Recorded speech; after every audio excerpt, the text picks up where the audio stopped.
Recording has started.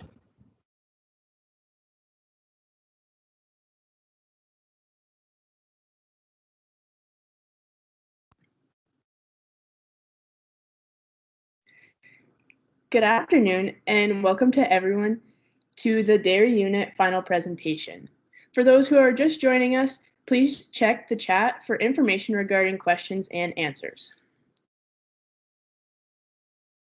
My name is Emily Unger, and I am this year's Dairy Unit leader. This year, our team consists of 17 members ranging from across 5 provinces, as well as various parts of India. Our mission statement as a team this year is, we strive to produce quality milk and raise healthy animals, focusing on production and efficiency while gaining skills and knowledge to be used in the dairy industry. Next, we'll move on to our SWOT analysis, starting with our strengths. Our first strength is the diversity of our team and staff. As mentioned before, we have 17 members on our team. This allows us to have a wide range of skill set and experience within our unit. We're also fortunate enough to have very knowledgeable and educated staff that work with us both in class as well as during our hands-on learning in the barn. Our next strength is our milk quality. Superior quality milk is something we strive for every day, as mentioned in our mission statement. More information about our increased milk quality will be touched on during our presentation by our production coordinator. Our next strength is our strong team. Once again, our amazing team works very hard on all tasks. It does not matter what is going on or what the task is, the team always completes it to the best of their abilities. Our last strength is our industry support. We are very lucky to be a part of such an amazing industry. Our industry support allows us to experience new ideas and gain skills and knowledge to better our learning. Next, we'll move on to our weaknesses. Our first weakness is biosecurity. Biosecurity is a huge risk for our herd. We have many people visiting the Dairy Learning Center on a day-to-day basis. We also have a variety of other animals on campus that could cause a potential threat. Our next weakness is our distance from service providers. We are roughly 3 to 4 hours away from any service. This can increase our repair and maintenance cost immensely. Our next weakness is our reproduction. At the DLC, we are a learning center where many students learn how to breed cows for the first time. This can lead us to struggle with some aspects of reproduction. These numbers will be discussed more in our presentation with our reproduction breeding coordinator. Our last weakness is our high student turnover. Every year there is a new group of students in charge of the student-managed farm. Always training new people and having new people around can become very busy. Next, we'll move on to our opportunities. Our first opportunity is our increased herd score through Lactanet. Raising a healthy herd is also part of our mission statement. We often use benchmarks from Lactanet to assess where we stand along other producers in the province. We also use these stats to better our overall herd management. Our next opportunity is to improve and maintain training on technology.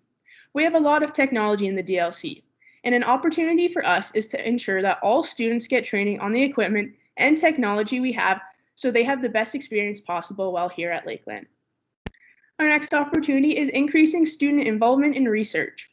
Research is a key element in the dairy industry. Research plays a crucial role in finding new and innovative ways for producers to monitor and look after their herds. One of our last opportunities is our dry cow housing. Soon our dry cows will be in their own barn. A new barn will allow for the dry cows to be on dry ground when weather conditions are not ideal. Next, we'll move on to our threats. The first threat is COVID-19. COVID is now affecting the students as we do not have classes in person, and we currently cannot go to the barn to perform our daily routines and activities. This is to ensure the safety of all farm staff and teachers. Our next threat is activism. Activism is a threat to the dairy industry as a whole. Public perception is very important when it comes to animal husbandry as well as the production of milk. Our next threat is a limited land base. The college has a limited land for the use of animals. With many other species being on campus and moving from place to place, it can pose a biosecurity issue for all units. Our next threat is the availability of silage. Currently, we are running tight on barley silage that was harvested this past summer. One way to address this problem would be to communicate with the crops unit to ensure more acres are put towards silage. This topic will also be talked more about during our presentation by one of our nutrition coordinators. Next, we'll move on to some goals that we've accomplished this year as a team. Our first accomplished goal is increasing biosecurity awareness across the farm, increasing our heat detection, especially in our heifers, as well as utilizing dairy comp to its fullest potential. Some ongoing goals that we're still working on achieving, as well as leaving for next year's team to achieve, are increasing our hoof health by decreasing the number of digital dermatitis cases in the herd, improving our dry cow care with a new facility, improving our overall calf health, as well as improving our calf room ventilation. Here you'll find recommendations that we as a team this year are leaving for next year's team. Our first recommendation is working with crop unit to ensure quality forages are produced to help reduce our feed cost, to continue increasing our heat detection, focusing more on the cow herd, to decrease our days in milk in the herd by breeding cows closer to our voluntary waiting period, to monitor fresh cows more closely, to continue regular foot baths and hoof care to improve overall hoof health, and lastly, to maintain relationships with other SMF units. My name is Molly Sayers, and I am this year's Public Relations Coordinator. The focus of this position is to use social media platforms and industry networking opportunities to promote Lakeland College, the SMF Dairy Unit, and the dairy industry. Last semester, I made key performance indicators for my position, complete with goals for me to follow up on in the second semester. Starting with page likes, the significance of this KPI is that when a person likes our Facebook page, the content we post will always show up on their feed, giving them the opportunity to interact with it. On September 1st, 2020, our page had 640 likes. My goal was to incur an extra 100 page likes by December 1st, 2020. We reached this goal, ending up with 740 total page likes. As you can see by the chart on the screen, we had 792 total page likes as of April 3rd, 2021. This equates to a 124% increase. We also had some opportunities to connect with industry members and prospective students in the second semester. These included the virtual Western Canadian Dairy Seminar, virtual Canadian Dairy Expo, our classifier from Holstein, Canada, ST Genetics, Vandenberg Hay Farms, and the virtual Lakeland College Open House. The sky is the limit when it comes to networking and benchmarks. One of my biggest and broadest goals for this year was to reach as many people as possible, and whether that was through industry visits, webinars, or open houses, we reached many, and I'm glad to say that with the help of my team, we have more than surpassed this goal.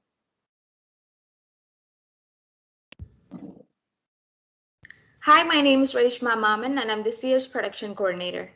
The chart shows the annual milk value price per cow comparison of 2019 and 2020 of the dairy unit. In 2019, the annual milk value price per cow was $7,848, and in 2020, it was $8,394 per cow. The provincial average for milk value is $7,747 per cow, and we stand beyond that, making us one among the top 15% producers in Alberta. The same yearly comparison is shown on this slide on fat and protein production in kilograms. In 2019, the amount of fat was 433 kilograms, which increased to 445 kilograms in 2020. As for protein, in 2019, it was 354 kilograms, which increased to 374 kilograms in 2020. The provincial average for fat is 416 kilograms, and for protein, it is 337 kilograms. We have exceeded both the averages in 2019 as well as in 2020.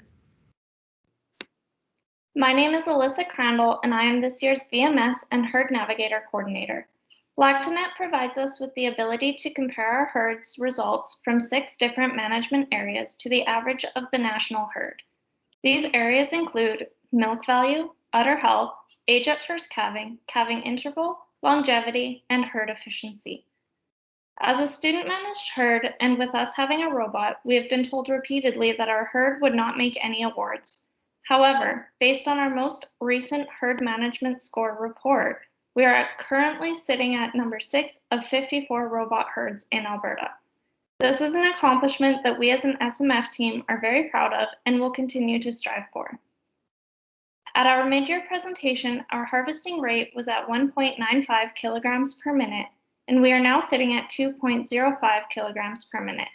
And our second lactation milking frequency has also gone up to 2.97 milkings per day from 2.86. These numbers have improved with our management techniques and practices.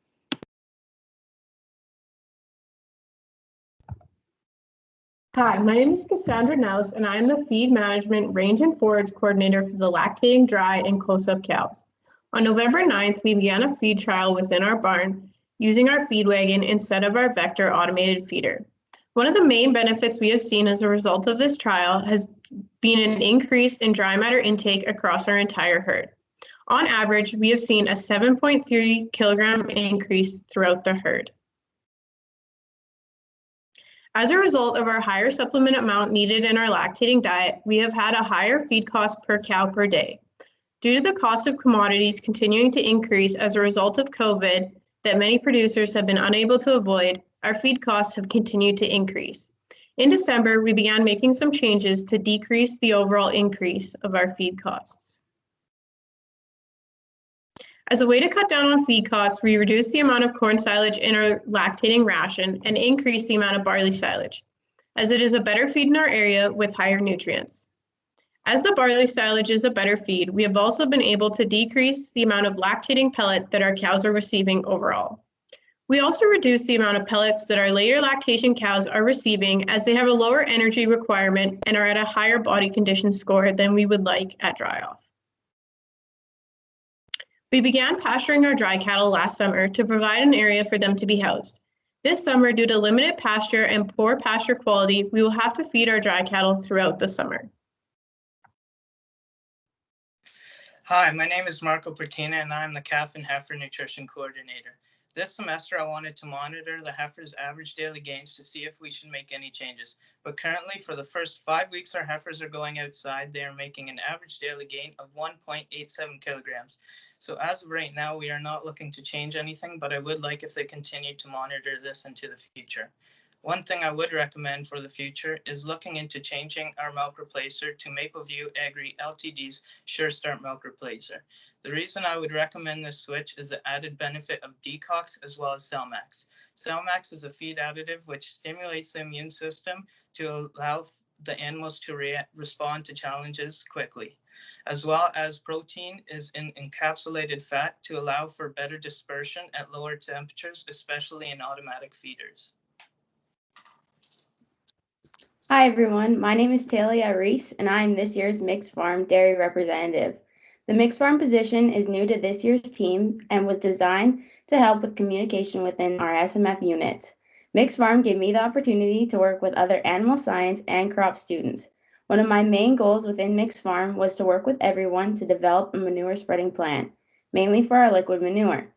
This semester, I've been focusing a lot on what type of nutrients is provided to us within our manure. I decided to send a liquid manure sample off thanks to the help of our nutritionist at Nutrisource and receive data that will hopefully help us determine which fields we believe could benefit from the use of the manure. The main goal is to get a file of all the recent soil tests done on both our pastures and our fields to make the manure spreading easier for our future mixed farm students. With the sudden and unexpected changes of learning, our plans have been slowed down and have caused a few difficulties in getting our hands on records. But the goal is for everything to be ready for next year's students. Hello, my name is Hamish Matthews, and I'm one of the newborn calf coordinators. Michaela and I are responsible for the first 7 days of the calf's life. Between April 1st and March 31st, we have successfully calved 142 calves and counting. We have sold 11 heifer cross calves and 59 Holstein and Angus cross bull calves, making a total cash profit of $6,004.46. This year, we have decided to begin using social media more to market our calves. The majority of sales have been completed through Facebook, with the following pages: Cattle Alberta, Cattle in Alberta, and Calf Buy and Sell East Central Alberta. We have been able to quickly complete sales and grow our customer network. For more information on our calf sales, please refer to the booklet. Hi, my name is Michaela Roska, and I'm the second newborn calf coordinator. Hamish and I, along with the Lakeland College dairy staff, have increased biosecurity over the past few months to assist in ensuring there is less chance of scours and bacteria transfer between our calves. We have implemented the use of boot dips containing Virkon at the entry of calf hutches, as well as all calf rooms to help with this. We have also implemented First Defense Gel as per veterinary recommendation. First Defense Gel is an orally delivered scours preventative product to provide protection against the 3 leading pathogens causing scours. These pathogens include E. coli, corona, and rotavirus. At the beginning of the year, we set out to maintain 3 main KPIs. Our current stillborn rate is currently at 0.05% as compared to industry standard of 5.52%. 81% of our calvings from April 1st, 2020 until March 31st, 2021 have been unassisted births. And finally, our newest KPI we implemented this year is monitoring our naval infection rate, with only 1 of our 142 calves having contracted a naval infection. For more information on our KPIs, please refer to the booklet. Hello, my name is Gurshangi Singh, and I'm this year's Calf and Heifer Health Coordinator. Just like last semester, we continue to monitor the average daily gains in our heifer calves in the pre-weaning period. It's been up to the mark in our heifer calves. Our heifer calves have gained over 1 kg per day, which is right up there with the industry standards. Along with that, we had a lot of success in minimizing the pneumonia numbers. We recorded a total of 14 cases this year, the number was 21 cases just between October and January last year. We have implemented a new protocol which will help us to reduce these numbers further. Cross-sucking has been an issue at our barn, hence this was one issue that we had to address this year as well. It really affects the production and sometimes it results in a blind quarter as well. We have implemented a new protocol which states that we will put on the nose rings on our heifers right at the weaning to prevent them from sucking on each other.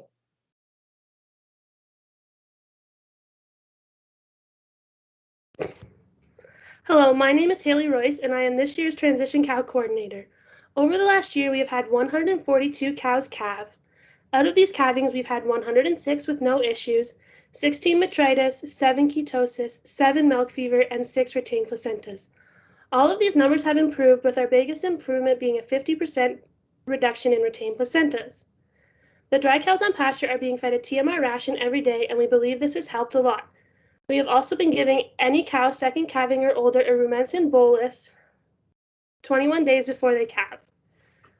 We have also started using our oxytetracycline pills, giving them to the cow 24 hours after calving. They have helped with a fever reduction, but they have not helped the cow clean, so we are going to try giving them 12 hours after calving instead of 24 to see if that helps. We have also changed our vaccination protocol to no longer give a scour guard vaccination because the calves are now getting First Defense Gel, as Michaela previously mentioned. Hello, my name is Roald Locke. I'm the health coordinator. This semester, I implemented a new foot bath called Thymox. We decided to try Thymox because we wanted a foot bath that would get our digital dermatitis under control. Thymox is a foot bath product that is made to prevention and healing of digital dermatitis.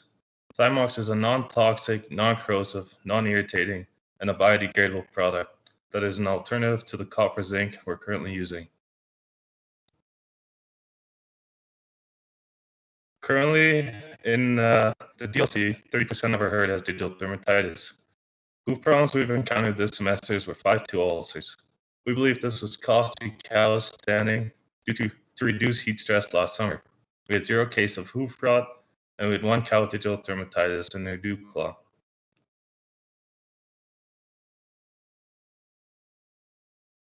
My name is Manroop Singh Randhawa, and I am Udder Health Coordinator in this year's Dairy SMF team. Managing excellent udder hygiene is crucial for every dairy operation. My primary role is to implement proper management practices in the herd and prevent mastitis infection as much as possible.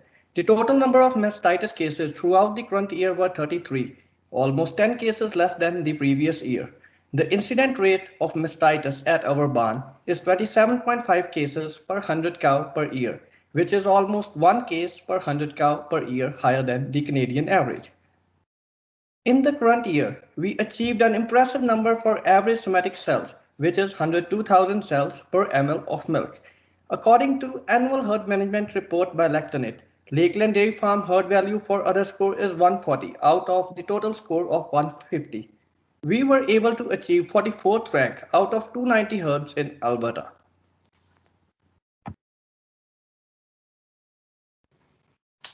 Hello, my name is Kevin Fisher. I'm this year's reproductive and breeding coordinator. Pregnancy rates are improving in both heifers and cows. The yearly averages are below industry averages, however, in the last 3 months, in both cows and heifers, they are within industry average of 20%. We also got new activity colors for the heifers, as there was a grant through WestGen, and the KMR heat mount detectors were extremely inaccurate for us at the DLC. Hi, my name is Zoe Minen, and I am this year's reproductive genetics coordinator. This year, we have been picking our AI bulls based on a criteria that includes immunity plus or robot ready, high milk yield at 1,100 kgs or higher, high fat at 80 kgs or higher. Always having one high fertility bull in the tank is a good idea. Having health traits at a breed class average and average conformation. This spring, we were planning on implanting embryos, but due to COVID, we are unable to make this happen. I hope next year's team strongly considers implanting the embryos that we have, as this would be a great learning opportunity. This is at least a 2-week process with off-sync programs. My recommendations would be selecting heifers early and getting the blood tested, as well as contacting Bow Valley Genetics.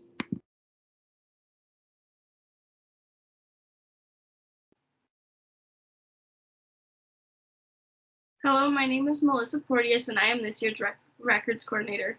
This year, we have integrated 2 new interfaces, Hoof Supervisor and SenseUp, for our new activity colors. These 2 new interfaces will help keep our records more accurate. This year, we also had our ProAction validation on February 8th. After our validation, we had a few minor corrective action requirements we needed to complete. We completed a water test, a newborn calf SOP needed a few more details, as well as we needed an SOP for shipping cattle. After we corrected these things, we obtained our ProAction validation. In March, Amber Sayers and Nico Frick attended a virtual meeting that outlined all the requirements needed in the environmental pillar of ProAction. Some of the bigger requirements that will need to be done are the environmental farm plan, of which we have completed approximately 80%. This was done by a collaboration of mixed farm members as well as crop teams. Some of the other requirements are soil health, greenhouse gases, and biodiversity. Completing the environmental farm plan will bring us one step closer to obtaining a validation for this module. Hi, my name is Tyler Wickrink, and I am this year's finance coordinator. This year, the majority of our profit came from milk sales, as we are, in fact, a dairy farm. The one big surprise we had is that we made $43,000 off our heifer sales, as we had to cull a large amount of heifers due to overstocking issues that we've been dealing with for the past couple of years.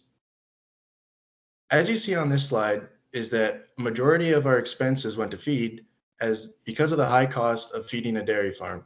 The other big expense was our labor expenses, as it also takes a lot of work to run a dairy farm.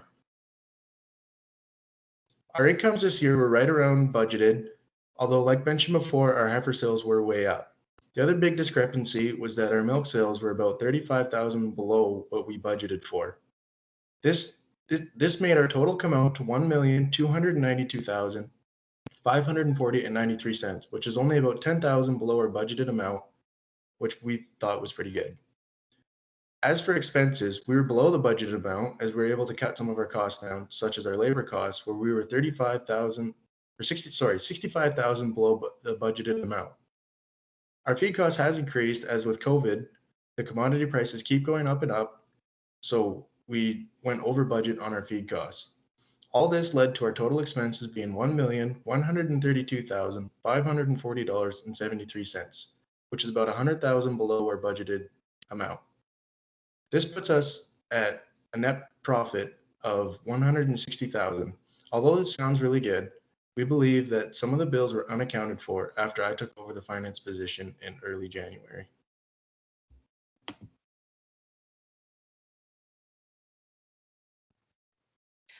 Lastly, I would like to say thank you to New Holland Agriculture for their sponsorship. Thank you to Yolette Van Niekerk and Amber Sayers for advising our team. Nico Frick, our herds person, for everything he does for us. To Anthony Robertson and the rest of the farm team for all of their on-farm help. Thank you to Josie Van Lent and Jeff Brown, as well as thank you to IT for making it possible to present online today. I would now like to open the floor to any questions.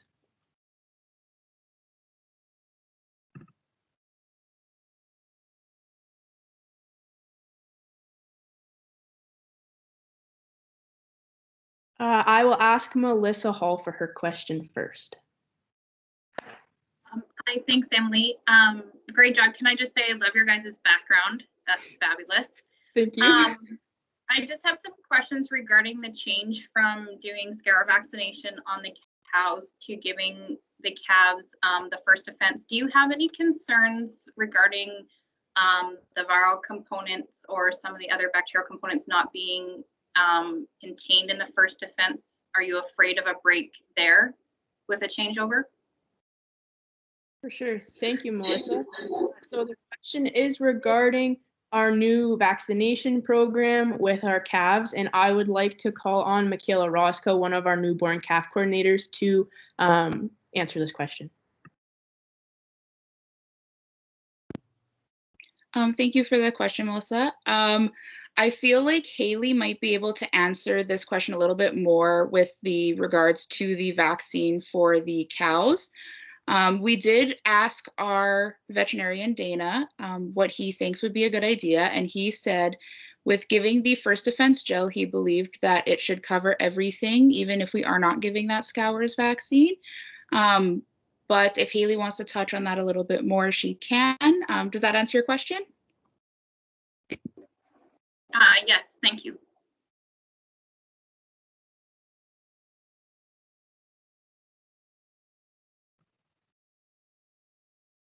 I will then ask Carmen Vogel for her question. Hi, Emily, and I guess everyone, great presentation. I really enjoyed watching and listening. It's great to see how you guys have done everything this year. I just have a question more towards, I guess, Tyler. I was just kind of curious how you guys calculated the labor costs this year. Thank you for your question, Carmen. The question is related to how did we calculate our labor costs, and I would like to invite Tyler Wickerink, our finance coordinator, to answer this. Hi, thank you for the question, Carmen. The labor cost was calculated based on the dairy cost study of Alberta of 2019, I believe I used, which they figured was about each cow needs about 69 man hours in the barn. So I took that number along with the average cost of a dairy herdsman per hour, and I used those two numbers to get our labor costs. Does that answer your question? Yep, it does. Thank you. I will now accept Gazinas Martin's question.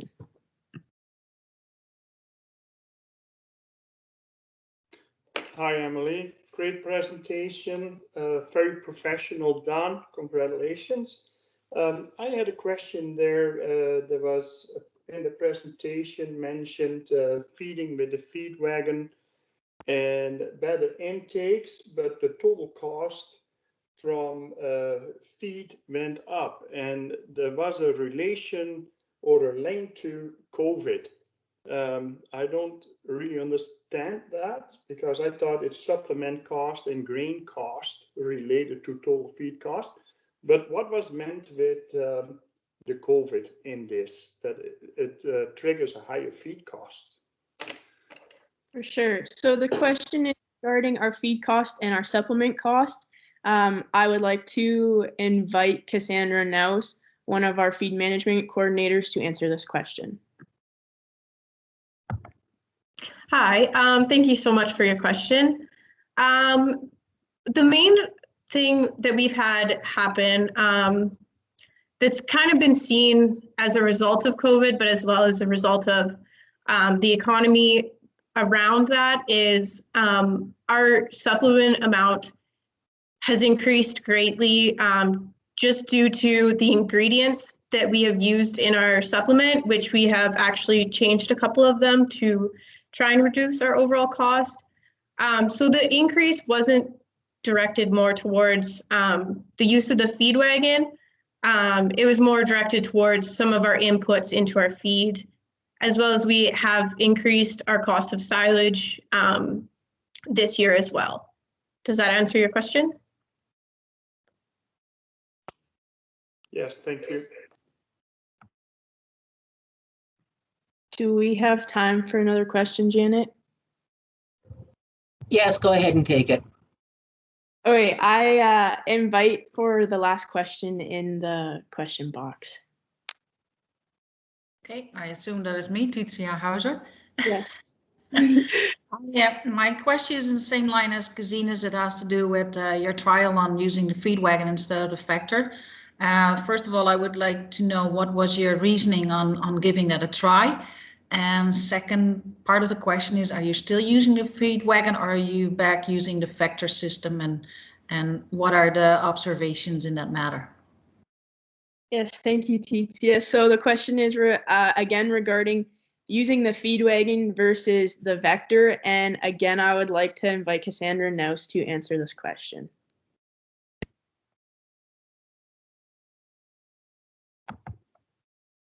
Hi, thanks again for your question. So our main reasoning behind switching to the feed wagon was we were having a couple issues with service through the company that services our vector, as well as we were having a lot of issues with it not keeping up with the amount of cows that we have in the barn and the different feed stations that we had. So we began using the feed wagon as a way to see if we could increase our overall production as well as our dry matter intake, and just provide more feed for the cows and help with the health and overall production. We are currently working with our service company to see if we can get it up and running again. We are still using the feed wagon. But we are just working out a couple of kinks through our company and being so far away from service. So I hope that answers your question. It does. Thank you very much. And my compliments to your whole presentation. Job well done.